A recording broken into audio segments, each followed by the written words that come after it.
Assalamualaikum warahmatullahi wabarakatuh. Perkenalkan, nama saya Tasya Saifa Putri, mahasiswi program studi Ilmu Komunikasi, Fakultas Ilmu Sosial dan Ilmu Politik Universitas Maliku Saleh. Pada kesempatan kali ini, saya akan mempresentasikan mengenai proposal penelitian saya yang berjudul Pesan Moral dalam Film Komedi Nujum Pak Belalang karya P. Ramli, Analisis Semiotika Roland Barthes, dengan dosen pengampu Bapak Muhammad Ali, SAG, MSI. Pada bab 1, latar belakang masalah, saya mengangkat bahwasanya dengan seiring perkembangan teknologi komunikasi, produk media massa kini pun terus berkembang mulai dari bentuk visual, audio, hingga audiovisual. Nah, salah satu alat komunikasi massa yang sangat diminati oleh para kalangan dari berbagai umur yaitu film. Film ini juga sering sekali menjadi sarana untuk mentransmisikan pesan-pesan bermakna yang disampaikan melalui tanda-tanda tertentu, baik itu melalui adegannya, dialog, maupun setting cerita. Nah, tanda tersebut dikenal dengan istilah semiotika. Pada latar belakang masalah proposal penelitian saya ini, saya mengangkat sebuah film yang bergenre komedi dari seniman asal Malaysia yang bernama P. Ramli, dengan judul filmnya yaitu Nujum Pak Belalang karya P. Ramli. Nah, film ini menjadi salah satu film komedi terbaik yang telah memenangi Festival Film Asia ke-7 di Tokyo tahun 1970-an. Hingga saat ini pun film ini sangat diminati oleh para khalayak di seluruh Asia. Film Nujum Pak Belalang ini diangkat dari cerita rakyat Melayu pada zaman dahulu dan disutradarai langsung oleh P. Ramli. Film ini berceritakan tentang kehidupan seorang pria yang malas bekerja bernama Pak Belalang dan anak laki-lakinya yang bernama Belalang. Pasangan bakal anak ini sukses melakoni satu demi satu tipu muslihat hingga dia diangkat menjadi seorang ahli nujum atau peramal, hingga ia akhirnya menjadi kaya dan menikahi putri raja. Maka dari itu, film Nujum Pak Belalang ini menjadi pilihan penulis untuk meneliti lebih dalam mengenai tampilan setiap adegan yang menggambarkan pesan moral berwujud komedi melalui tanda atau simbol yang disampaikan oleh sutradara dan menganalisisnya menggunakan semiotika menurut pemikiran Roland Barthes. Selanjutnya, ada fokus penelitian. Dari judul yang telah peneliti pilih, maka saya mengambil titik fokus penelitian ini sesuai dengan tujuan yang dianalisis, yaitu tertuju pada nilai-nilai moral yang terkandung dalam adegan film Nujum Pak Belalang karya P. Ramli. Yang kedua, ada unsur-unsur komedi apa yang digambarkan dalam film Nujum Pak Belalang karya P. Ramli, dan jenis penelitian analisis semiotika menurut pemikiran model Roland Barthes. Jadi di sini saya mencari makna denotatif, konotatif, dan mitos. Selanjutnya ada rumusan masalah. Berdasarkan konteks yang telah diuraikan, maka rumusan masalah di sini ada dua. Yang pertama, bagaimana pesan moral berwujud komedi dalam film Nujum Pak Belalang karya P. Ramli. Yang kedua, apa jenis komedi yang digambarkan dalam film Nujum Pak Belalang karya P. Ramli tersebut. Selanjutnya ada tujuan penelitian. Berdasarkan rumusan masalah di atas, maka tujuan penelitian ini diharapkan mampu menjawab pertanyaan yang telah diuraikan, yaitu untuk mengetahui pesan moral berwujud komedi yang terkandung dalam film Nujum Pak Belalang karya P. Ramli, dan untuk mengetahui jenis komedi apa yang digambarkan dalam film Nujum Pak Belalang karya P. Ramli tersebut. Selanjutnya yaitu penelitian terdahulu. Berdasarkan studi pustaka, berikut ini peneliti menemukan beberapa referensi penelitian terdahulu yang berkaitan dengan penelitian yang dilakukan oleh penulis. Yang pertama itu ada Dian Nugroho dengan judul penelitiannya yaitu Pesan Moral dalam film Yowis Band, Analisis Semiotika Roland Barthes tahun 2019. Yang kedua ada Siti Husnul Khotimah dengan judul penelitiannya yaitu Representasi Pesan Moral dalam film web series Switch episode 1-2 di channel YouTube Clark Click, Analisis Semiotika Charles Sanderfitch, itu tahun 2020. Dan yang ketiga ada Rifa Alia dengan judul penelitiannya yaitu Analisis Semiotika Pesan Moral dalam film Parasit tahun 2020. Pada proses penelitian ini, peneliti menggunakan teori Roland Barthes, yaitu merujuk pada signifikasi 5 tahap dari Roland Barthes. Pada bagian tersebut menjelaskan bahwa signifikasi pada tataran pertama itu ada denotasi yang merupakan hubungan antara penanda dan juga petanda. Nah, dari dalam tanda yang terdapat sebuah realitas eksternal yang artinya makna yang paling nyata dari sebuah tanda. Nah, pada signifikasi tataran kedua ini menggunakan istilah yang disebut dengan konotasi yang berarti makna subjektif atau paling tidak intersubjektif. Dengan kata lain, denotasi ini merupakan apa yang telah digambarkan tanda terhadap sebuah objek, sedangkan makna konotasi adalah bagaimana cara menggambarkannya. Lalu pada signifikasi tahap kedua ini juga berhubungan dengan isi atau konten. Jadi tanda bekerja melalui mitos. Mitos merupakan bagaimana kebudayaan menjelaskan atau memahami beberapa aspek tentang realitas atau gejala alam.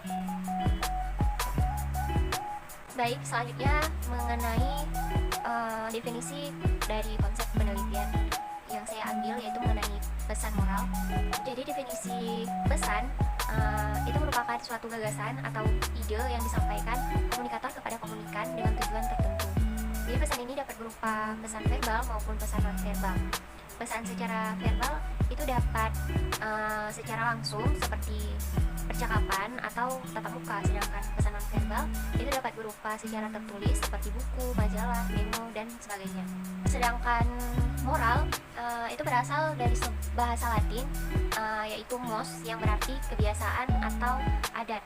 Menurut Burhan Nurjayantoro dalam bukunya yang berjudul Teori Pengkajian Fiksi tahun 2002 menyatakan bahwa nilai moral itu sendiri menyangkut tentang persoalan hidup manusia yang terdiri dari yang pertama itu ada moral dalam hubungan manusia dengan dirinya sendiri. Indikatornya itu dapat berupa takut, jujur, sabar, keegoisan, bekerja keras, menuntut ilmu, keberanian, kecerdikan, kebanggaan, keraguan, dan kecewa. Lalu moral dalam hubungan manusia dengan manusia lainnya dalam lingkup sosial dan lingkungan alam. Indikatornya itu dapat berupa kasih sayang, rela berkorban, kekeluargaan, kepedulian, musyawarah, gotong royong, dan tolong menolong.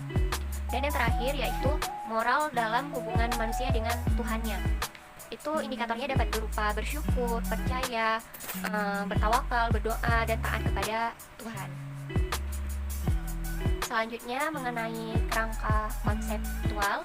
Sesuai dengan kerangka konseptual yang telah terlihat di dalam slide, peneliti akan melakukan penelitian mengenai pesan yang ingin disampaikan sutradara melalui tanda atau simbol-simbol yang ada pada film.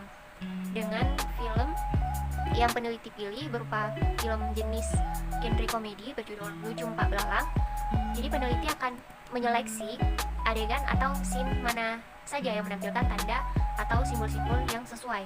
Selanjutnya peneliti akan melihat tanda atau simbol yang bermakna pesan moral yang terkandung dalam beberapa scene film Nujum Pak Belalang karya P. Ramlee, serta melihat makna denotasi, makna konotasi, dan menjelaskan mitos yang terdapat di dalamnya. Selanjutnya masuk ke dalam metode penelitian. Pada objek penelitian ini yang merupakan objek dari peneliti yaitu film Nujum Pak Belalang karya P. Ramlee, yang khususnya untuk mencari adegan atau scene mana saja yang menampilkan tentang pesan moral dalam wujud komedi. Lalu yang kedua itu pendekatan penelitian menggunakan metode kualitatif. Dalam hal ini tahapan penggunaannya yaitu dengan cara mengamati, menganalisis kondisi objek atau fenomena realitas sosial melalui teks, gambar, dan film. Selanjutnya ada sumber data.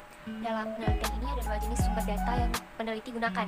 Yang pertama itu data primer, yang merupakan data utama yang dibutuhkan sebagai objek untuk dianalisis format audiovisual dengan cara mengunduh file film Lucu Pak Belalang dari situs internet. Lalu memilih scene-scene mana saja yang sesuai dengan objek penelitian.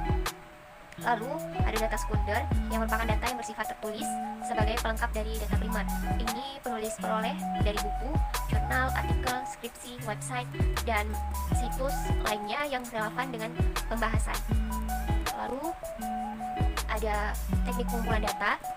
Nah, di sini penulis melakukan yang pertama observasi, yaitu melakukan dengan cara menonton film Nujum Pak Belalang karya P. Ramlee, serta mencatat dan mengamati adegan per adegan antara satu tokoh dan tokoh lainnya, baik melalui cerita, alur, dialog, serta adegan yang digambarkan oleh sutradara dari film tersebut dan dirasa mengandung pesan moral yang ingin disampaikan.